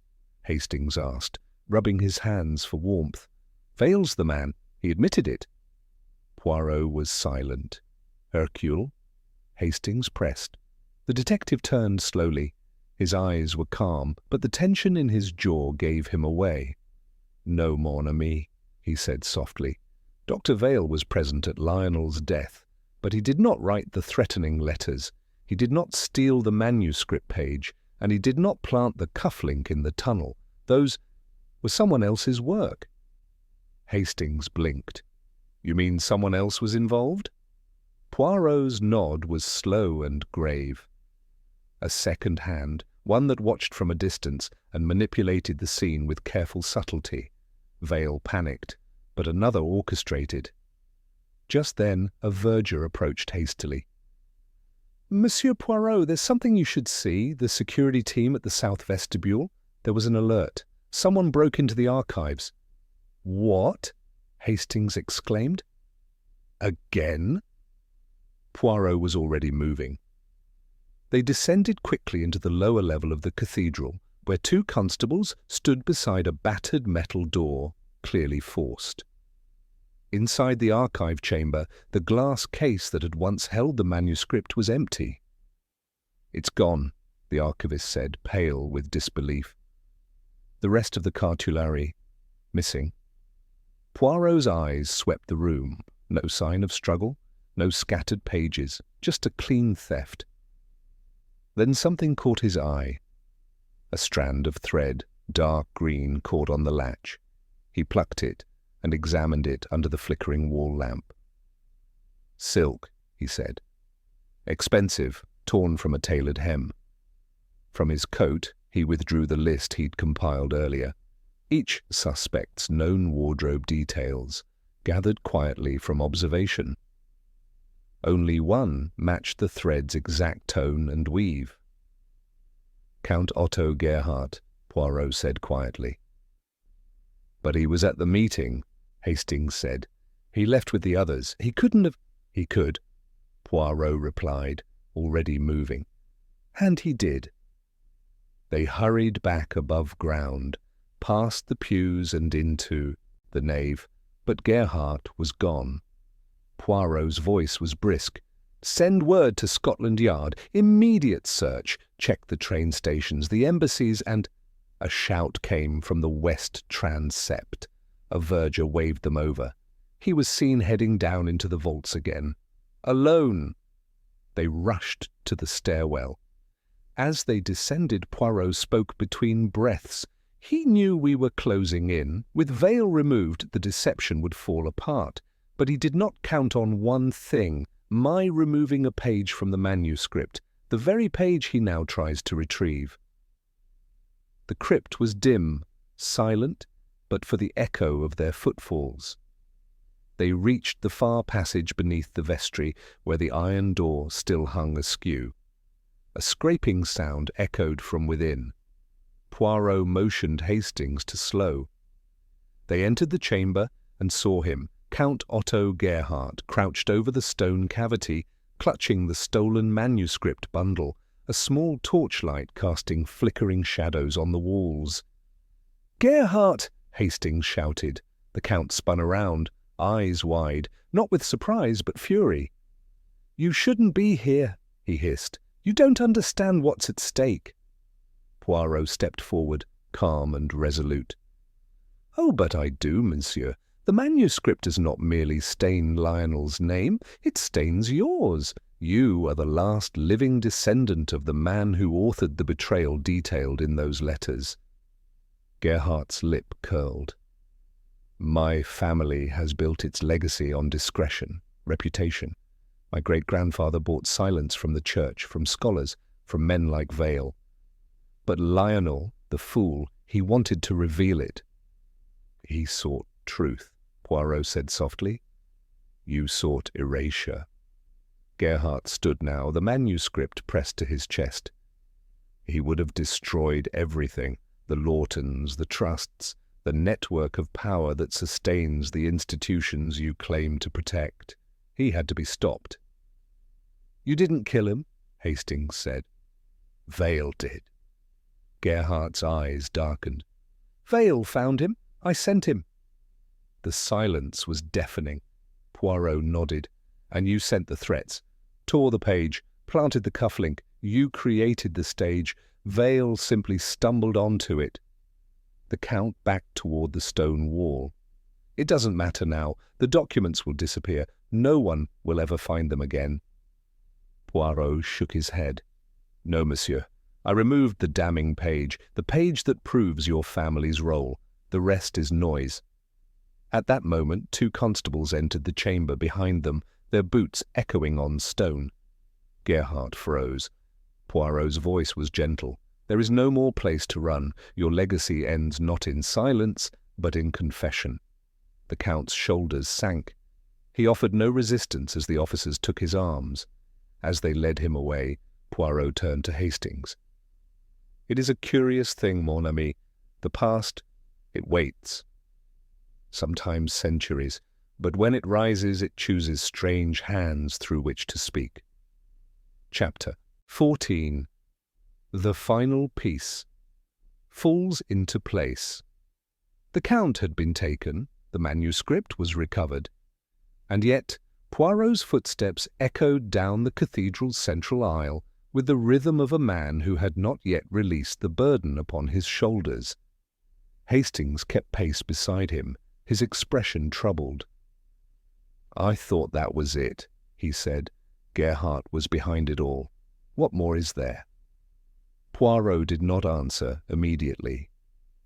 They passed beneath the dome, the golden light filtering through the high, clear-story windows, casting long shadows across the stone floor. Only when they reached the transept did he pause and fold his hands behind his back. "There is one thing left, Hastings. One piece I had not placed, not until today." "What piece?" Poirot turned to him slowly. "Frances Burnell." Hastings blinked. "But she was honest in the end. She admitted to following Lionel. She feared for him." "Ah, yes, honest in words," Poirot murmured. "But deceit lies often in what one omits." He removed from his coat pocket the page he had taken from the hidden manuscript. Slightly yellowed, the ink faded at the edges, but legible. "This, Hastings, is the key." He unfolded the page and pointed to a paragraph near the bottom. "You remember the 3-circle symbol in the triangle? The alchemical marker of secrecy?" "Yes, of course." This passage details not only the location of the vault beneath St. Paul's, but the family entrusted with its care, a family whose coat of arms was marked with the same triad, a family who lived in quiet service for generations, whose duty was not to reveal the secret, but to protect it. He handed Hastings a slip of paper. On it, a scanned copy of the same symbol appeared. Beneath it, a notation from a genealogical registry. Burnell family crest, established 1611. Hastings's eyes widened. Frances Burnell? Poirot gave a solemn nod. Yes, mon ami. Frances was not merely Sir Lionel's secretary. She is the last surviving member of the very family entrusted with guarding the manuscript, and by extension, the passage itself. But she helped him find it, Hastings protested. She did, but not willingly. He discovered her connection, perhaps stumbled across it in the archives or by chance. He used that knowledge to press her into assisting him. She feared what would happen if the truth emerged, yet she feared Lionel's obsession even more. So she complied. Poirot sighed. But here is the brilliance, Hastings. She tried to delay him. She altered documents. She withheld information. She discouraged his late-night visits, not because she wished him dead, but because she was fulfilling her family's sacred oath. She didn't kill him, Hastings said. No, Poirot replied. But she nearly allowed the man who did, Vale, to escape justice. Had I not pushed at the right moment, she would have continued to conceal what she knew. They found Frances in the side chapel, seated alone beneath a stained glass image of St. Michael. Her eyes were closed. She did not react when they approached. Poirot sat beside her. I know now, mademoiselle, he said softly. I know what you were born to protect. Frances opened her eyes, slowly. There was no panic, only resignation. Then it's over. Oui, he said. For better or worse. She looked down at her hands. It wasn't supposed to happen like this. My father told me when I was a child that some truths are better hidden. He showed me the symbol, told me the story. I didn't understand then. And yet you became Sir Lionel's secretary. I thought I could steer him away, keep him occupied with harmless distractions. But he found the manuscript, and once he saw the seal, he wouldn't stop. Poirot nodded. You feared what the exposure would do, not only to Lionel, but to history itself. Frances looked up at him. You think I'm a coward? No, Poirot said gently. I think you were caught between loyalty and conscience. You chose silence until silence became impossible. She smiled faintly. What will you do with the manuscript now? Return it, Poirot said, to the cathedral's archives where it belongs, and the page that implicates Gerhardt's lineage will go to Scotland Yard under seal. Frances nodded. Then perhaps something good has come of it. As they left the chapel, Hastings exhaled deeply. You were right. Again. Poirot smiled faintly. It is not a pleasure, Hastings, to see so much pain behind every lie, but it is necessary. They stepped once more into the great nave of St. Paul's. The midday light had begun to shift, warming the marble columns and illuminating the golden cross at the far end of the altar. Poirot paused there and turned once more to his friend. Tomorrow, he said, we will gather them all, and I will tell the story, tout ensemble, as it should be told. And the final truth? Hastings asked. Poirot gave a small, knowing smile. Will speak for itself. Chapter 15. The Final Gathering. The following day, at precisely 10 o'clock in the morning, the chapter room of St. Paul's Cathedral filled once more with familiar faces. The air was heavy with anticipation, and the thick silence carried a weight that seemed greater than even the high vaults above. This was no longer a meeting, it was a reckoning. Lady Margaret Lawton arrived first, veiled and composed, though her eyes betrayed a storm carefully bottled behind her dignity. Frances Burnell entered next, quiet but strangely calm, as though a burden had already been lifted.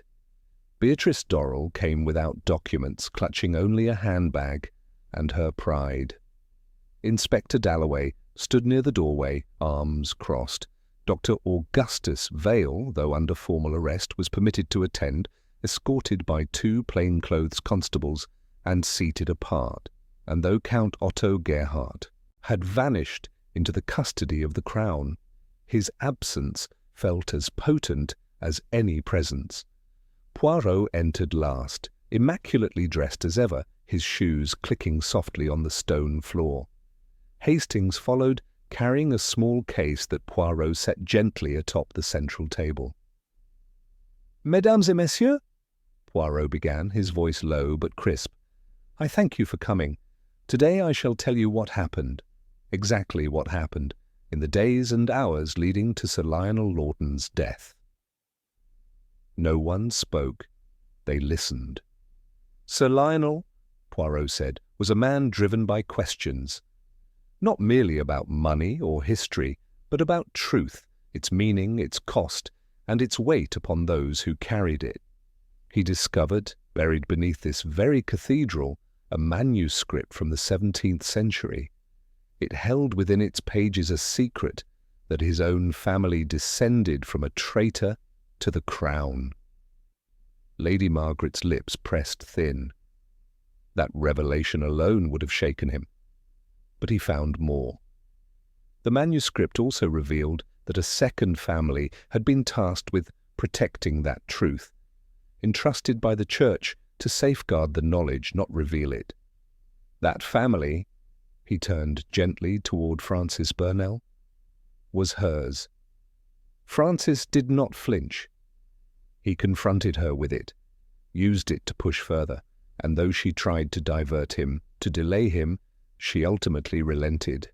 She gave him the path into the Eastern Passage. Poirot paused. But others had learned of his investigation, men with more to lose. One of them was Dr. Augustus Vale. He turned toward the doctor now. "You were once retained by Count Otto Gerhardt, were you not? As a psychological consultant, years before Sir Lionel ever walked into your office." Vale's jaw tensed. "You were paid to keep secrets buried, to treat those who ventured too close. When Lionel returned to you, weeks before his death, you saw the danger, you tried to calm him, but when that failed, you acted." "I didn't plan to kill him," Vale muttered. "He was shouting, threatening to expose everything. I tried to reason with him, but he slipped." Poirot held up a hand. "Perhaps. But you left him there. You let the world believe he died alone." He turned now to the larger picture, and in the shadows Count Gerhardt moved like a ghost. He planted the threatening notes. He stole the manuscript page. He had the resources, the access, the historical ties. He orchestrated everything with the precision of a man used to manipulating outcomes, but in the end it was panic, not planning, that unmasked him.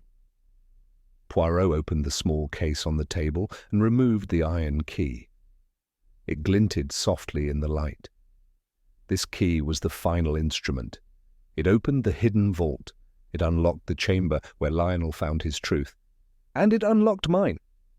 He stepped back. "You each played a role," he said, his tone no longer gentle, but authoritative. Frances Burnell, guardian of a secret she never wanted. Lady Margaret, loyal to an image of legacy even as it collapsed. Beatrice Dorel, used by the Count to authenticate his control. Dr. Vale, the man who feared exposure more than ethics. Poirot looked at each of them. But it was Lionel Lawton who stood alone in that passage because he chose the truth, and for that he paid the highest price. There was silence, broken only by the faint creak of a chair, as Lady Margaret shifted in place, eyes moist but defiant. Inspector Dalloway stepped forward. "Gerhardt will face trial," he said. "Vale will be charged, and the documents, they will be preserved," Poirot interrupted. "Not buried, but guarded. Let history judge." As the attendees stood to leave, Frances Burnell lingered. She approached Poirot, gaze steady. "You could have exposed me," she said. "I could have," Poirot agreed. "But you did not kill, and the world is rarely kind to those who serve in silence."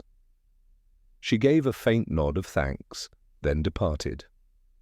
Outside, as the great bells of St. Paul's began to toll the hour, Poirot and Hastings stood beneath the vast dome. "It's finished now?" Hastings asked. Poirot looked upward. "Yes, Hastings, the truth is no longer hidden." He tapped the case that now held the key, closed once more. "But some doors," he said quietly, "must remain closed, not because we fear what lies behind them, but because we respect what they once held." Chapter 16. The Reveal. The heavy doors of St. Paul's Cathedral swung closed behind them with a final groan that seemed to echo into the vaulted sky. The bells had finished their tolling, and London resumed its indifferent rhythm beyond the stone walls. But for Hercule Poirot the case was not yet over. There remained one final act, not for the suspects nor for the courts, but for the truth itself. Back in their modest suite overlooking Ludgate Hill, Hastings sat at the writing desk with a notepad in hand, attempting to capture the chronology of the case. Poirot, immaculately dressed as always, paced slowly beside the hearth, fingers pressed together beneath his chin. "Let us begin at the beginning, mon ami," Poirot said. "Not the murder, but the why. It is the motive, always the motive, that holds the key." Hastings looked up. "You've already uncovered it, Gerhardt's lineage, the secret in the manuscript, the fear of disgrace." "Oui, that is the surface," Poirot agreed. "But beneath that, we find something more insidious, not merely the desire to suppress the past, but to control the future." Poirot walked to the table and laid out the final pieces. He placed the copy of the Burnell family crest beside the letter from the hidden vault, then beside it a photograph, an image of Sir Lionel and Count Gerhardt taken at a foundation gala 2 years prior. "Do you recall, Hastings, the symbol hidden in the manuscript, the triangle and the 3 circles?" "Of course." The alchemical seal, Poirot tapped it. "Yes, but also a symbol of Trinity, not theological but strategic. 3 players, Lionel, Gerhardt and Francis Burnell, each tied to the secret, each representing one corner of this ancient triangle. The only one who did not know he was part of it was Lionel himself." Hastings narrowed his eyes. "Wait, Francis was born into it, Gerhardt was descended from the traitor, and Lionel from the disgraced family who wanted to bring the truth to light." "Exactly," Poirot said, pleased. "And the moment Lionel uncovered the connection, the triangle reformed. Gerhardt moved to destroy, Francis to delay, Lionel to reveal. But here is the twist, Hastings. Gerhardt was not acting alone." Hastings froze. "Not Vale?" Number Vale was a tool, a shield, but the second conspirator was Beatrice Dorrell. Hastings blinked.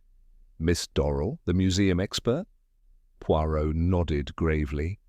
"Yeah, she authenticated the manuscript, steered Lionel's interest, and, under the Count's quiet patronage, ensured that key elements of the truth were kept just out of reach. She presented herself as a scholar, neutral and uninvolved, but her name appears on the 2019 Restoration Ledger, approved by the Gerhardt Antiquarian Fund. They were connected years before the manuscript ever surfaced." He retrieved one final item, a receipt signed in Beatrice Dorrell's name, dated 3 days before Sir Lionel's death. It was for a couriered leather-bound folio, delivered not to Lionel, but to Gerhardt's London residence. "She gave the Count early access to the manuscript," Poirot said, "long before Lionel ever descended into the vault. And when Lionel began connecting the dots, Gerhardt panicked. He tried to frame Francis, send the threats, orchestrated Vale's presence, but the fuse had already been lit." Hastings shook his head in disbelief. So Beatrice knew what she was helping him do? Whether she knew the extent of Gerhardt's plans, I cannot say, Poirot replied, but she aided the cover-up. And when it all began to unravel, she faded into the background, hoping the Count and Vale would fall in her place. He folded the papers and returned them to his satchel. I've already sent the findings to Inspector Dalloway. Beatrice Dorel will be brought in for questioning. Whether she is charged will depend on what she confesses. And Francis? Hastings asked quietly. Poirot's voice softened. She carries enough guilt already. Her role was protective, misguided perhaps, but not malicious. And she was honest in the end. That is all I ask. He walked to the window and looked out over the city. The dome of the cathedral glowed faintly beneath the winter sky. London, ancient and unyielding, moved on. You see, Hastings, Poirot said, this was never about one death. It was about how the past reaches forward through time and touches those who dare to disturb it. Lionel did not die because he was foolish. He died because he was brave. He asked a question that others had buried for centuries. Poirot turned back, eyes reflective but bright. And now, that question has an answer. Hastings stood, his notepad forgotten. I suppose you'll never stop, will you, Poirot? The little Belgian smiled. Ah, mon ami, while there are lies to unearth and truths to illuminate, no, I shall not. And with that, Hercule Poirot, having uncovered the mystery beneath St. Paul's, sat down to his tea, content that the world, for today at least, had been set right once more. Chapter 17. Outcome and Justice. 2 days later, beneath a rain-softened London sky, Hercule Poirot stood on the steps of the Royal Courts of Justice, a black umbrella resting on one shoulder. He watched as Count Otto Gerhardt, shackled and unsmiling, was led from a police carriage into the courthouse. The crowd that had gathered murmured with restrained curiosity. Nobility in disgrace was always a spectacle. Beside Poirot, Inspector Dalloway stood with his hat tucked under his arm. There's talk the Count may try to negotiate a plea, he said. Turn in documents, testify against Miss Dorel. Poirot nodded. A man like Gerhardt is not built for confinement. He will trade whatever he can to retain control, reputation, fortune, even the truth. Will the court allow it? That is for them to decide, Poirot said. But whatever the outcome, his name will no longer be spoken with reverence. And that, for men like him, is punishment enough. Inside the court, the atmosphere was charged. The prosecution had already laid out its charges: conspiracy to suppress historical evidence, obstruction of justice, and accessory to negligent homicide. Dr. Augustus Vale's charges mirrored Gerhardt's in scope, with the addition of professional misconduct and failure to report a death. Beatrice Dorel, summoned under a formal inquiry, sat pale and tight-lipped. Her confession had come the previous day in a quiet interview room at Scotland Yard. He told me it was for preservation, she had said, not deception. He said the truth would unravel institutions, that history belonged to the future, not the past. When asked whether she knew Sir Lionel's life was in danger, she had lowered her gaze.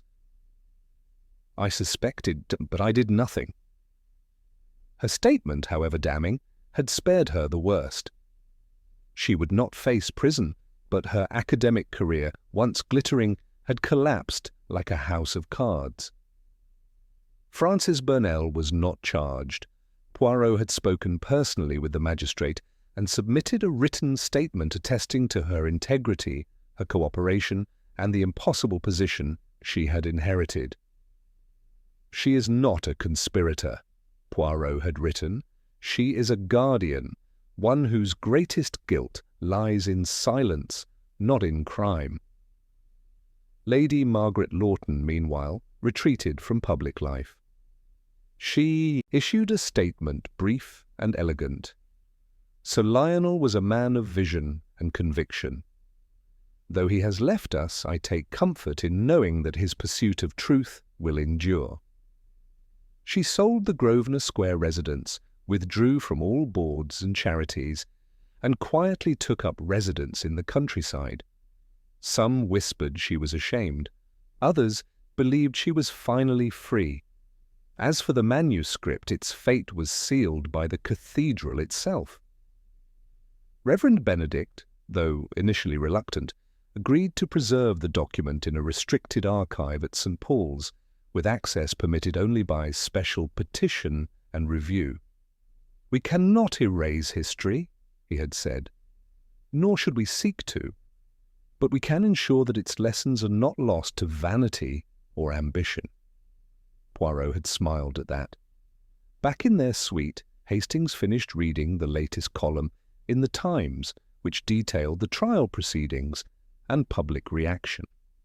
"It's strange," he said. "In the end, Lionel got what he wanted.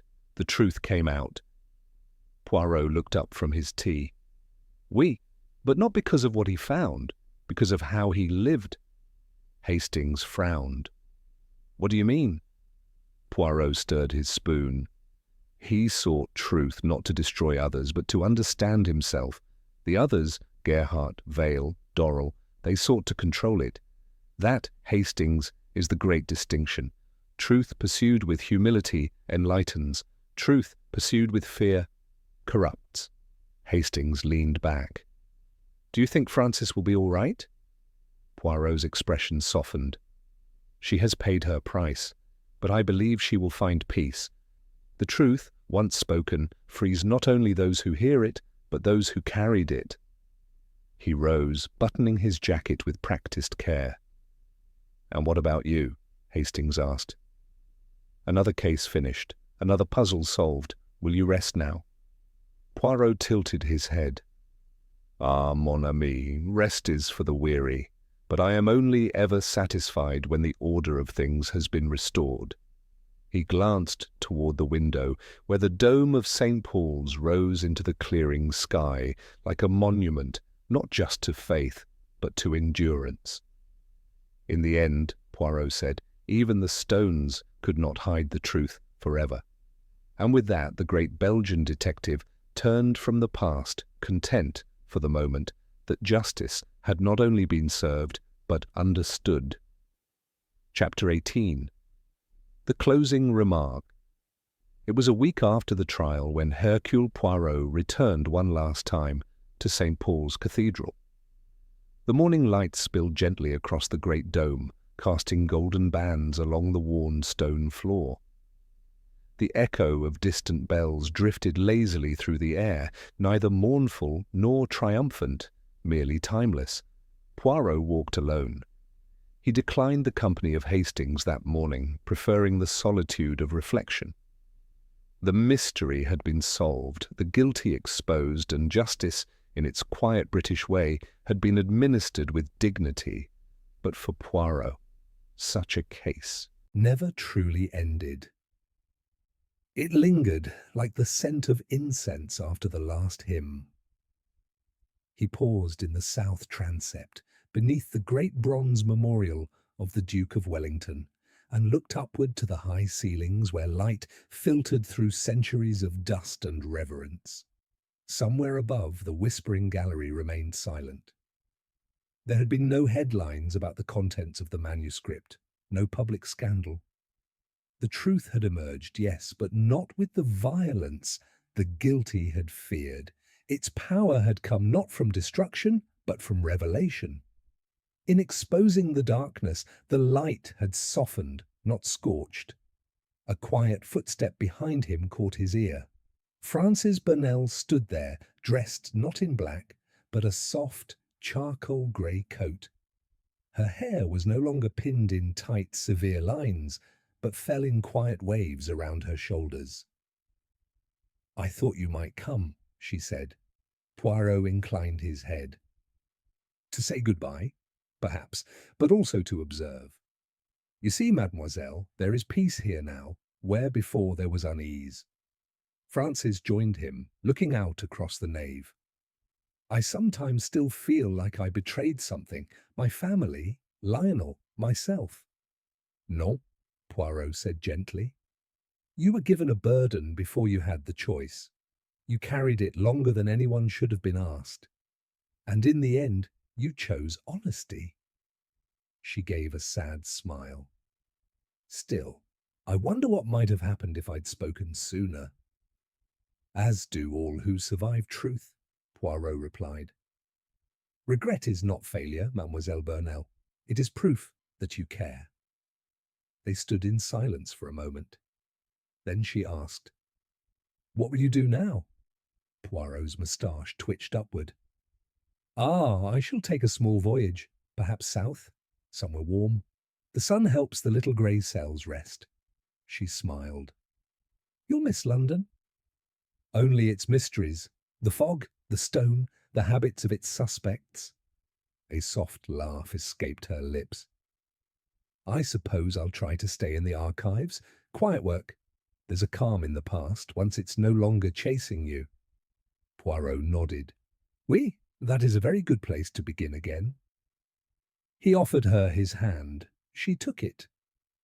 I wish you peace, Mademoiselle Burnell, he said, and the freedom that comes with no longer guarding someone else's truth. She blinked once, then turned and walked back toward the light. Poirot remained. He approached the altar, gazing up at the painted ceiling where saints and angels hovered over mortals below. He had always found the space between heaven and earth, between what was seen and what was hidden, most intriguing. From his coat, he withdrew the last page of the manuscript, not the one that condemned, but the one that reconciled. A line from the letter. Truth, once buried, becomes root, and from it, if left untouched, may grow either ruin or rebirth. Poirot read the line once more, folded the page neatly, and returned it to the envelope.